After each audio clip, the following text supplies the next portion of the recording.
ভাই আপনি গাড়ি তো দেখলেন, আমার আব্বা খুব অসুস্থ, হাতে এখন টাকা পয়সা নাই তেমন। ওই টাকা পয়সার জন্য গাড়িটা আমার শখের গাড়ি, আমি এই জন্য বিক্রি করিচ্ছি। আপনার দামটা একটু না বেশি দিয়েন। অসুস্থ হোক যেটাই হোক সেটা বড় কথা ল, দাম কিন্তু ওটাই 1,60,000, আর তার বেশি গেলে পাবেন না ভাই। আরে ভাই, আজ বিপদে পড়ছি দেখে আপনি কি অসৎ ব্যবহার করিচ্ছেন, গলা কাটে নেবে? গাড়ির দাম আর না বাড়িয়ে দেন। আপনার বিপদ দেখে তো আমার হবি না ভাই, যেটা দাম করছি সেটাই হলে গাড়ি দেন। আচ্ছা কি আর করার, টাকার আমারও দরকার, গাড়ি আপনি নেন, ওই 1,60,000 দিয়েন। আচ্ছা ঠিক আছে, আমার এক পার্টি আছে, এই পার্টি দেখে আমি টাকা দিয়ে দিচ্ছি। তাহলে ভাই কাগজপাতি আপনি রেডি করে ছুঁয়েন, আর বিকেলের মাধ্যমে আমাকে পাঠিয়ে দিয়েন, আমি তাহলে গাড়ি নিয়ে গেলাম। আচ্ছা ভাই, তাহলে আমি কেন তাহলে বিকেলের ভিতরে কাগজপাতি রেডি করেন। আচ্ছা ভাই যান, বিকেলের মধ্যে আমি কাগজপাতি দিয়ে আসবো নি। আপনি শখের গাড়িটা বিপদে পড়ে আসবে আসলেন। আজকে অর্ডারই নাই, দেখি এই দোকানে তো অর্ডার কিছু পাওয়া যায় নাকি। যাই তো, অর্ডারই নাই, মাস শেষে ক্লোজিং এর মাস। কাকা আসসালামু আলাইকুম, জিনিসপাতি কোনো কিছু লাগবে নাকি? না বাবা কিছু লাগবে না। অফারে ছিল, মাল তো অফারে ছিল, কিছু লাগবে? না বাবা কিছু লাগবে না। ও আচ্ছা, অর্ডারও না কোনো কিছু না। কি ব্যাপার, এটা আমার হুন্ডার লাগাতে লাগিচ্ছে? এটা তো আমারই হুন্ডো। কি সমস্যা ভাই, আপনি হুন্ডার দিক থেকে কি পেছাল বাড়িচ্ছেন, বিড়বিড় করিচ্ছেন, ঘটনা কি? আরে ভাই তেমন কিছু নয়, গাড়িটা না পরিচিত লাগিচ্ছে তো, এই গাড়িটা আমি নিয়াজের কাছে এক সপ্তাহে বিক্রি করছি তো। ও আপনারই মোটরসাইকেল ছিল? হ্যাঁ, ওই নিয়াজর থেকেই তো কিনছি। ও গাড়ি তাহলে আপনি নিয়েছেন ভাই? গাড়ি কি রকম সার্ভিস দিচ্ছে? মোটামুটি ভালোই, আপনি মোটরসাইকেল সার্ভিস দিচ্ছে, মোটামুটি ভালো সার্ভিস দিচ্ছে আপনার মোটরসাইকেল। তেলের মাইলেজও ভালো পাচ্ছি, আলহামদুলিল্লাহ ভালোই চলিচ্ছে। আরে ভাই আর কোয়েন না, বাপের আনা অসুখ তো, তাই ঠেকাত করে গাড়িটা বিক্রি করছেন ওর কাছে, অল্প টাকায় গাড়ি বিক্রি করছেন ওর কাছে। ভাই আপনার মাথা মতো কি গেছে? 1,75,000 টাকা কি কম টাকা হলো আপনার কাছে? আরে ভাই কি করছেন আপনি?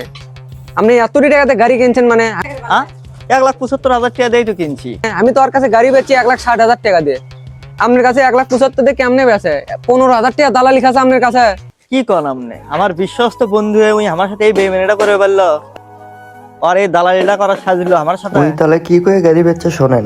এ দোস্ত, তো যে কথা কছিনো করি তো আমি কোম্পানি চাকরি, তা গাড়ির চড়া কাটা গাড়ির চড়া তার হয় না, যার কারণে তো কছিনো যে গাড়ি আমার কেনা লাগবে একটা হুন্ডা। দেখিস তো তুই তো আবার হুন্ডর ব্যবসা ট্যাবসা করিস, তা এই মোটরসাইকেল নিচ্ছ না?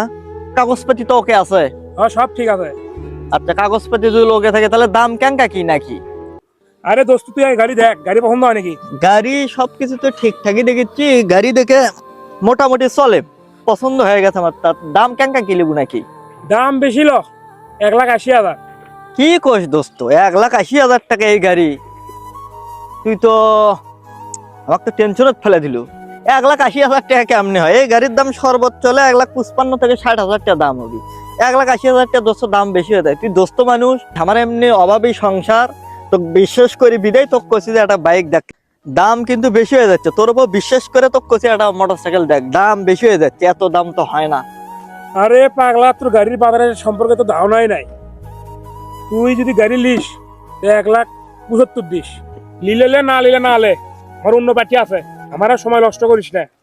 আমার মোটরসাইকেলও দরকার রে, আবার কার কাজ যাবো, যাই অন্য পার্টিও তো ঠকাবি। তুই লিজের লোক, তোর কাছে আমি ঠকবো না, আমি আমার এই বিশ্বাস আছে। তুই হলো আমার ন্যাংটা কালের বন্ধু। আচ্ছা, কাগজপাতি সবকিছু ঠিকঠাক আছে তো? হ্যাঁ সবই ঠিকঠাক আছে দোস্ত। আচ্ছা তাহলে ঠিক আছে, তাহলে বিকেল বেলা আমি টাকালে আসিচ্ছি, তুই কাগজপাতি রেডি করিস। আচ্ছা ঠিক আছে। বুঝিস, তুই জান আমাকে ঠকাস না। না না পাগল, তো বন্দুক মানুষ জীবনে ঠকায়। বাজারে অনেক সেকেন্ড হ্যান্ড শোরুম আছে, অনেক দালাল আছে, অনেক পার্টি আছে, আমি কিন্তু টাকার কাজ যাইনি, কারণ তুই আমার বিশ্বস্ত লোক। আমি জানি তোর দ্বারা আমি কখনো ঠকবো না, তোর দ্বারা কখনো ঠকবো না, যার কারণে বিশ্বাস করে তোর কাছে আমার আশা। তুই যেহেতু করছু গাড়ির দাম এত, তো অত দেই কেন? যা ঠিক আছে, তাহলে বিকেল বেলা আমি আসিচ্ছি, আর তোকে মিষ্টি খাওয়ার জন্য 1,000 টাকা আমি দেবো নি। তাহলে থাক, বিকেলে টাকা পয়সা লিয়ে স্কুল মাঠে আসিস। আচ্ছা ঠিক আছে, তাহলে তুই চলে যা। যা যাক, গাড়িটা ভালোই আছে, কিন্তু টাকা পয়সা মানে বেশি হয়ে গেল। দেখ আমার বন্ধু মানুষ, ইনকে ভাঙ্গা সাইকেল আর কাটা গাড়ির চড়ে কি আর মার্কেটিং এর চাকরি করা যায়? যাই ব্যাংকের যে টাকাটা তুলে লেছি, বিকেলে একটা মোটরসাইকেল হবি। বন্ধু আমার সাথে বেইমানি করবি না, বন্ধুর উপর বিশ্বাস আছে। 15,000 টাকা দালালি খাচ্ছে আপনার কাছে, তাহলে আপনি তাড়াতাড়ি ওর কাছে যান। আপনার কাছে 15,000 টাকা দালালি কেসব খালো, সেটা আপনি শোনেন।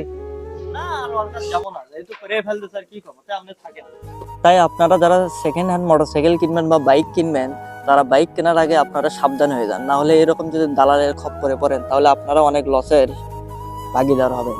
এই দুনিয়াতে সবাই স্বার্থপর, বন্ধু কি আত্মীয় স্বজনই কি, কাউকে বিশ্বাস করে এইভাবে দরদাম না করে আপনি বাইক কিনবেন। আপনি বাইক কিনলে অরিজিনাল মালিকের কাছ থেকে বাইক কিনবেন, না হলে কিন্তু আপনি এইভাবে ঠকতে পারেন। ভিডিওটি আপনাদের কেমন লাগলো অবশ্যই কমেন্ট করে জানাবেন, ভালো লাগলে শেয়ার করে দিবেন, পেজটি ফলো করে দিবেন, ইউটিউব থেকে দেখলে চ্যানেলটি সাবস্ক্রাইব করে দিবেন। ধন্যবাদ।